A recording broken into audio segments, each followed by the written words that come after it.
Ciao ragazzi, welcome back everyone to Tactics Imperivm, the podcast where you go beyond just recaps and explore why matches unfold the way they do. I am your host, Gianluca, and this episode as always is brought to you by Serie A Spotlight, so I invite you to make sure to follow Serie A Spotlight on all social media platforms. As always, make sure to keep following this podcast as well, Tactics Imperivm, and obviously comments, likes and shares help this tactical journey to go on.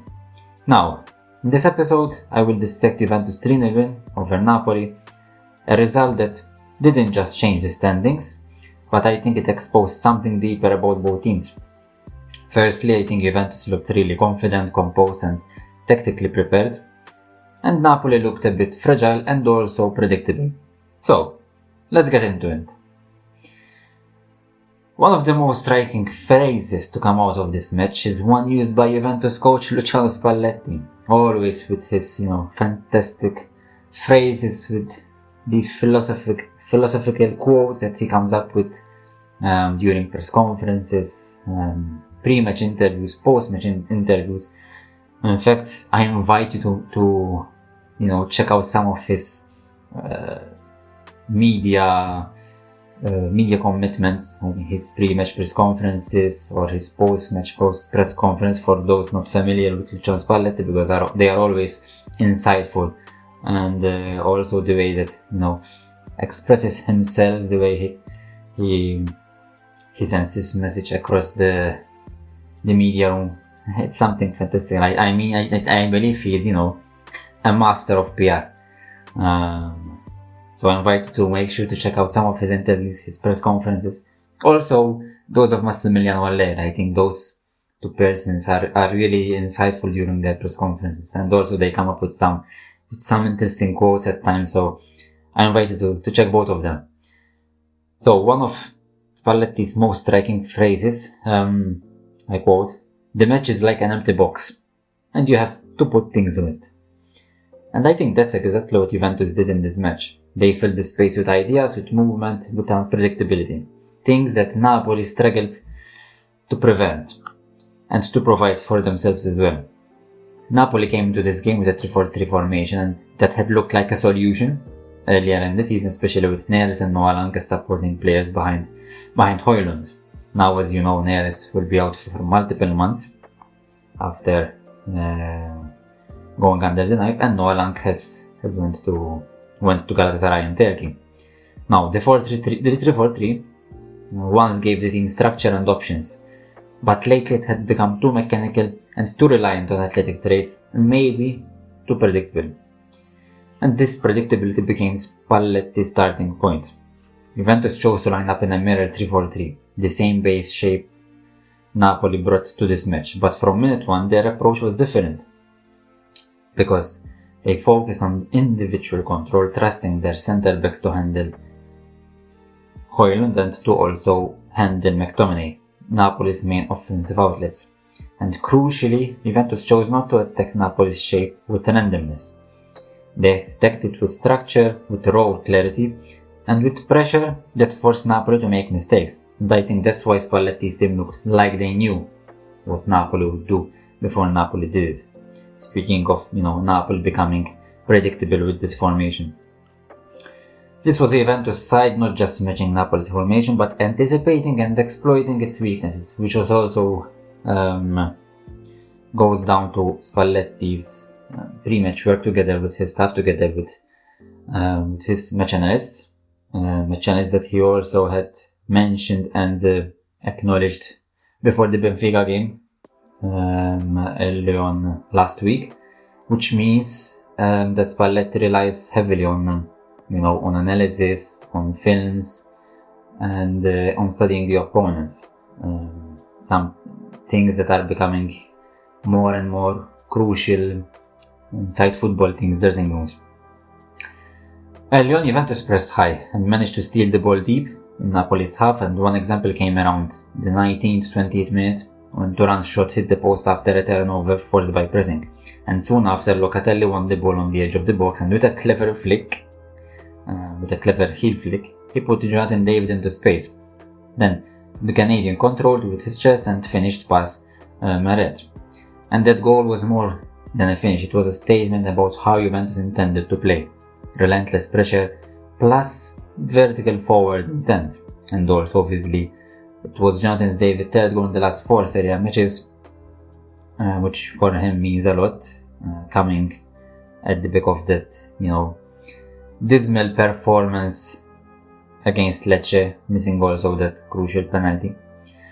And I think this was the first key moment Juventus put into the box. And then Juventus didn't just score once and sit back, they controlled the energy of the match, they controlled the flow of the game, the tempo.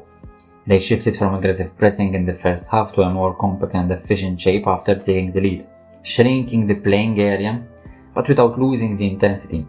And I think this fluid tactical shift was crucial, because good teams press hard when they need to win the ball. But then, great teams manage both transitions, the defensive phase and the offensive phase, and winning the ball and then managing the game. It's not easy, but Juventus did it. And when the energy naturally dipped late in the game, they brought players like Kostic and Cabal on with a clear purpose, maintaining physical balance and keep destabilizing Napoli's defense. Now, let's look at Napoli, and not solely through blame, but also through reality. Napoli's 3-4-3 under Conte is increasingly mechanical, as I mentioned before, and overly reliant on Højlund and McTominay. There's a sense that the system had become too narrow, often reducing Napoli's threats to a small set of predictable movements. And why does this matter? Because Juventus didn't just nullify Napoli's structure, they read it. And when Napoli's possession became about repetition and predictability rather than variation and surprise, Juventus exploited in 4 different situations: quick transitions, targeted pressing triggers, vertical play from midfield, and player rotations that pulled Napoli defense out of shape. Napoli's 53% possession at match end looks balanced on paper, but underneath it was a team that couldn't break lines or create unpredictability, which once again means that you cannot rely on statistics out of context in football, because football is an invading game. It's not possession based like basketball. So the 53% possession doesn't mean that Napoli had the lion's share of possession. You need to break down what those 53% possession include. And Napoli weren't really threatening despite having the majority of the possession share throughout this match.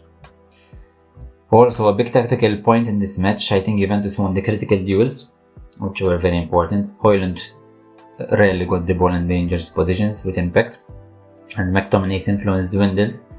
Meanwhile, Juventus, McKennie's, Thuram and Locatelli won repeated individual battles that destabilized Napoli's structure. And once again, shout out to Manuel Locatelli, who he might not be an fan favorite, but I think in these last few games, especially against Benfica and against Napoli, I think he put on majestic displays, especially defensively. He was key in interceptions, anticipations, but he was also efficient in the final third as well. And I think those battles helped Juventus, dominate territory at the Allianz Stadium. Because that matters, the duel matters, because football isn't just systems, it's a sum of moments where then individual success or failure shifts momentum. And when Juventus dominated those moments in midfield, in transition, and then aggressive boundary play, they were effectively filling the box with actions that mattered. Napoli, by contrast, struggled to create equivalent movements. Their possession looked neat until Juventus turned into turnover opportunities. So let me ask you, was this defeat a system failure for Napoli or a sign of deeper squad limitations? And also, can Antonio Conte adapt beyond the predictable patterns that Juventus exploited? Think about how we often talk about structure versus pace, but this match reminded us that unpredictability is a tactical currency. And speaking of Antonio Conte, I think one of his flaws in his coaching philosophy has always been